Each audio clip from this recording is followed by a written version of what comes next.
Welcome to ERGA.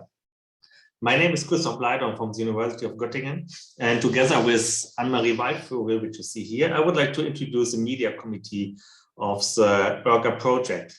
And we are joined by a group of international young and senior scientists, and also we are accompanied by a group of PR specialists supporting this committee. So what have we been doing? Our activities are mostly about the webpage and the social media, press releases, corporate design, and media collection. So last year we were basically providing the infrastructure we need for communicating science to the public with ERGA. As such, we created a Twitter profile, which we have now more than 1,000 followers. We also have a web page, which you hopefully already have visited.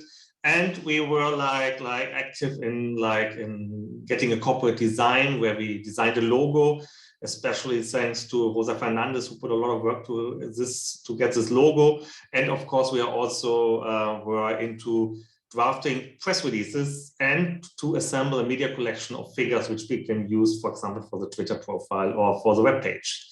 In the future, of course, we want to now fill this infrastructure with live. So we want to maybe announce blog posts. We want to have serial content in our social media channels, for example, like rotation of the Twitter handle, or that we put announce blog posts on our webpage. And of course, we also want to see like success stories from, for example, the pilot project where we can report and write about those. So we are looking forward that more people are joining us and that more people will be can work with us, that in the future we can communicate all the important and fancy science of ERGA. Thank you very much.